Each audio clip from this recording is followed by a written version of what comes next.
everybody, it's Amanda from Queen of Hearts Photography and welcome back to my tutorials. Today I have a super fun watch me edit video and I am going to show you how to do one of those very popular Dreamy edits.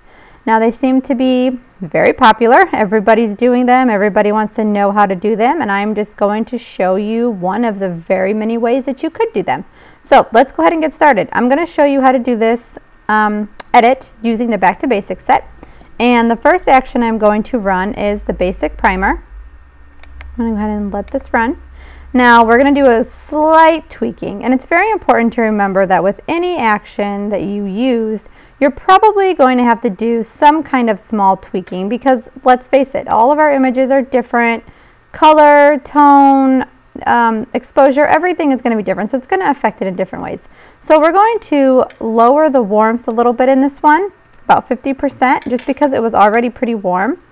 And I'm also going to do the richness about 50%, the richness too, I should say, because it's already pretty rich in itself. So I'm going to go ahead and lower those.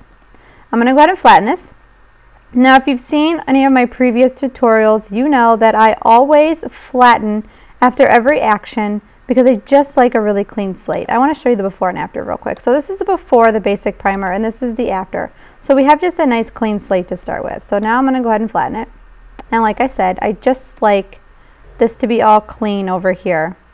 Okay, so the next action I'm going to run is probably one of my favorite and one of my most popular, and it's the oil painting brush. Now we are going to use this on the background, and it's going to add a very nice smoothing effect and some depth. Just gives a nice dreamy touch. I'm going to go ahead and move this out of the way real quick. Make sure you have a white paintbrush. Make it a little bit bigger. We're going to go on in and paint. And I just want to get as much as I can. Now we're going to tweak this one a little bit also, just because the image is already so deep that it doesn't need to have quite as much depth as this section is adding. So I'm going to go in as best as I can. Now you can look over here at your layer mask and you can see the black is what hasn't been painted yet. So we pretty much got everything except for her. I am going to go in with a slightly smaller brush just to kind of get around her a little bit better, kind of into some of those hard places. And then we're going to go in. We're going to go into the action here. And the glow layer, which is what adds the depth, as you can see the before and the after. You can turn it off if you wanted to. I'm just going to drop it down to 50%. Now it's already at 70% by default, so I'm just lowering it down a little bit more. I'm going to go ahead and flatten this. Now we're going to go into the airbrush action. I'm going to use this on her skin first, and then we're going to run it again and use it for something else, which I'll explain when we get there. But if you've seen any of my previous tutorials, you know that I really like smooth skin. And even though she doesn't need any work to her skin, as you can see, she's gorgeous. We're going for that like super smooth painted effect. So we're going to go in here, open this up, and I'm going to turn off the texture and the details because I want this to be like super smooth. Now I'm going to leave it at 100% for right now, just as we paint it on, because it's a lot easier to see what we've painted. We're going to get her skin and see how much it kind of just really smooths out everything. I'm going to go ahead and I'm going to get her arms here while I have a bigger brush. And then I'm going to make it just a little bit smaller to kind of get down here by her chin and her hand over here. And what we're going to do is I'm also going to go back in with a black brush and just make sure that I didn't get her eyes, too much of her nose, and then her mouth. Now I'm going to lower this down to about 50% overall, just so it's not too intense for me. You can do it however you want. I'm going to go ahead and flatten that. And now we're going to run it again. And the reason we're going to run it again is because we are going to use this. This is a neat little trick. I'm going to actually paint over her, like her dress and her hair and everything, so we can give her an overall smoothing, painted type of effect. But we're going to do the same thing that we did the first time we ran it. We're going to turn off the details in the texture because we just want it to be super smooth. Turn it off. We're going to leave it at 100% for right now. we're going to lower that. I'm going to make sure you have a white paintbrush. Go on in and paint over her. And I'm not going to get her skin again because we already got her skin pretty good. So we're going to go in and get her hair here. And all the other details like little pieces of her dress and everything else that we've missed.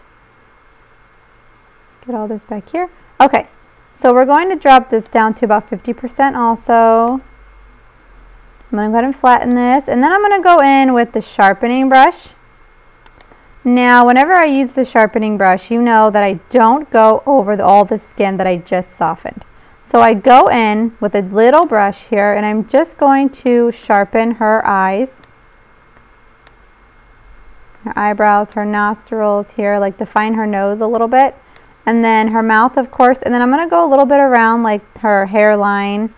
And then, of course, like her hands are on her jawline, but normally you want to go on the jawline. So I'm going to get her hands here because you kind of want to define her face. You want her face to pop out a little bit.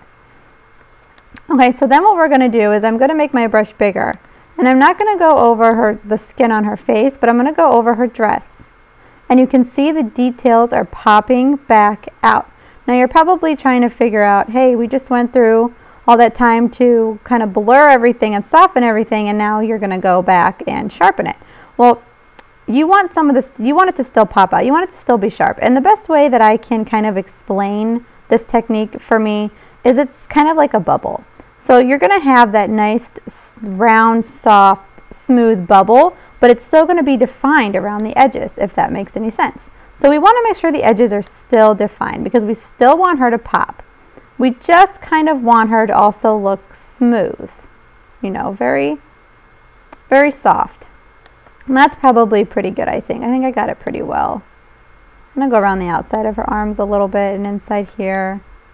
That's pretty good. So I don't know if you can see on your end, but before and after, you can see she just pops out. Let me get like right about here a little bit. Okay, so we're going to go ahead and flatten that. Now, obviously you could stop right here because here's the before right out of camera and here's the after. If you just wanted a nice clean smooth look, then there you go. But I'm going to also show you how I kind of get that dreamy toning effect.